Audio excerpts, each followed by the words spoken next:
Hi friends, எல்லோரும் எப்படி நல்லா இருக்கீங்களா? குவைத்தில் வேலை பார்க்கக்கூடிய தொழிலாளர்கள் கட்டாயமாக இந்த நியூஸை தெரிஞ்சுக்குங்க. குவைத் மினிஸ்ட்ரி ஆஃப் இன்டீரியர் மற்றும் மேன் பவர் அத்தாரிட்டி இது ரெண்டில் இருந்துமே முக்கியமான அறிவிப்பு ஒன்று வெளியாகிருக்கு. குவைத்தில் வேலை பார்க்கக்கூடிய வெளிநாட்டவர்களுக்கான சம்பளம், விசா மாற்றம், வேலை மாற்றம், ஸ்பான்சர் டிரான்ஸ்ஃபர் இது தொடர்பான தகவல்களை பார்க்க போகிறோம். விசா டிரான்ஸ்ஃபரில் என்ன மாதிரியான புது ரூல்ஸ்லாம் கொண்டு வந்திருக்கிறாங்க, இதனால் ஒர்க்கர்ஸுக்கு எது மாதிரியான பாதிப்பு வருது, சேலரி ப்ரூஃப் இம்பார்ட்டண்டா இல்லையா, இந்த எல்லா தகவல்களையுமே இந்த வீடியோவில் முழுமையாக பார்க்க போகிறோம். ஃபியூச்சரில் இந்த தகவல்கள் உங்களுக்கு ரொம்ப முக்கியமாக இருக்கும். அதனால் வீடியோவை ஸ்கிப் பண்ணாமல் கடைசி வரைக்கும் முழுமையாக பாருங்கள். நம்ம சேனலை இப்போ தான் நீங்கள் ஃபஸ்ட் டைம் வாட்ச் பண்ணுறீங்கன்னா மறக்காமல் சப்ஸ்கிரைப் பண்ணுறது மட்டும் இல்லாமல் நம்மளோட ஃப்ரெண்ட்ஸ் அண்ட் ஃபேமிலிக்கு ஷேர் செய்ய மறந்துடாதீங்க. நான் உங்கள் ஏகே தமிழா 360 குவைத்தில் வேலை பார்க்கக்கூடிய வெளிநாட்டவர்களுக்கான சம்பள கண்காணிப்பு ரொம்ப ஸ்ட்ரிக்டாக இருக்க போது உங்களுடைய சம்பளத்தை கரெக்டான டேட் அண்ட் டைமுக்கு உங்களுக்கு கொடுக்காம இருந்தால் கவர்மெண்ட்டே டைரெக்டாக அந்த கம்பெனிக்கு வார்னிங் கொடுத்துருவாங்க. ஒருவேளை நீங்கள் வேலை பார்க்கக்கூடிய அந்த கம்பெனி நிறுவனங்கள் உங்களுக்கு 3 மாதமோ இல்லை 4 மாதமோ சேலரி கொடுக்காம டிலே பண்ணியிருந்தாங்கன்னா அந்த ஸ்பான்சருக்கு ஃபைன் போட்டுருவாங்க. பிறகு பார்த்தீங்கன்னா அந்த கம்பெனியோட ரெக்ரூட்மெண்ட்டை ஸ்டாப் பண்ணி வைக்கிறது மட்டும் இல்லாமல் லைசன்ஸ் ரினியூவலையும் ஹோல்டு பண்ணி வச்சிருவாங்க.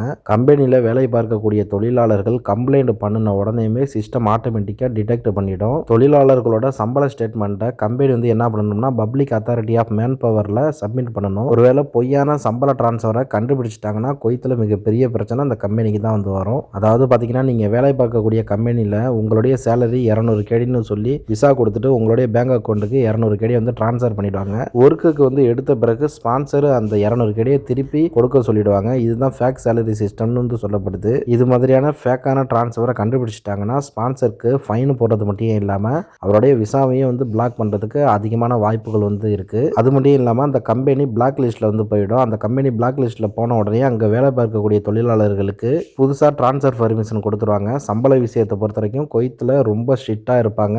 அதனால் இங்கே இருக்கக்கூடிய நம்ம ஆளுங்க கம்பெனியில் வேலை பார்க்குறவங்க இருந்தீங்கன்னா உங்களுக்கு ஏதாவது சம்பள ப்ராப்ளம் இருந்துச்சுன்னா கம்ப்ளைண்ட்டை அப்டேட் பண்ணி விட்டுருங்க. இப்போ அடுத்த தகவலை பார்த்தீங்கன்னா விசாவோட ட்ரான்ஸ்ஃபர் ஃபீஸை பற்றி தான் பார்க்க போகிறோம். நீங்கள் குவைத்தில் விசா ட்ரான்ஸ்ஃபர் பண்ணுறீங்க, இல்லைன்னா ஜாப் சேஞ்ச் பண்ணுறீங்க, இல்லைன்னா ஸ்பான்சர் சேஞ்ச் பண்ணுறீங்கன்னா உங்களுக்கான ஃபீஸு 150 கேடியாக உயர்த்தப்பட்டுள்ளது. முன்னாடிலாம் பார்த்தீங்கன்னா சில ப்ரொஃபஷனலுக்கு இது ஃப்ரீயாக இருந்திருக்கும். சில கம்பெனிகளுக்கு டிஸ்கவுண்ட் கொடுத்துருப்பாங்க. ஹாஸ்பிட்டலு, ஸ்கூல்ஸுக்கு இதுக்கெல்லாம் ஃபீஸ் கிடையாது. ஆனால் இனிமேல் நீங்கள் எந்த துறைக்கு போனாலும் சரி உங்களுக்கு 150 கேடி ஃபீஸு கம்பல்சரி கொண்டு வந்திருக்கிறாங்க. இந்த புதிய சட்டத்தினால ஜாப் சேஞ்ச் பண்ணுறது இனிமேல் கஷ்டம். ஸ்மால் கம்பெனி எல்லாம் ஹையரிங் பண்ணுறது குறைஞ்சிரும். எந்த ஒரு நிறுவனமும் டிரான்ஸ்ஃபர் செய்ய விருப்பப்பட மாட்டாங்க. ஏன்னா 150 கேடி ஃபீஸுங்கிறது அவங்களுக்கு மிகப்பெரிய சுமை தான். இதுலேயும் பார்த்தீங்கன்னா ஒரு சில ஏஜென்ட்லாம் சொல்லுவாங்க உங்களோட 150 கேடி டிரான்ஸ்ஃபர் ஃபீஸ் நான் கட்டுறேன் அப்படின்னு சொல்லிட்டு. ஆனால் அது எல்லாத்தையும் பார்த்தீங்கன்னா மோஸ்ட்லி பொய்யா தான் இருக்கும். அதனால் இங்கே இருக்கக்கூடிய நம்மளுங்க எந்த ஏஜென்ட்டுகளையும் நம்பி ஏமாந்துட வேணாம். ரொம்ப கேர்ஃபுல்லாக இருங்க. அதுபோல் பார்த்தீங்கன்னா சேலரி ப்ரூஃப் ரொம்ப இம்பார்ட்டன்ட்னு சொல்லப்படுது. குவைத் கவர்மெண்ட் உங்களோட சம்பளத்தை வெரிஃபிகேஷன் பண்ணுறது மட்டும் இல்லாமல் உங்களுடைய வங்கி கணக்குக்கு சம்பளம் கரெக்டாக வருதா இல்லையான்னு செக் பண்ணுவாங்க.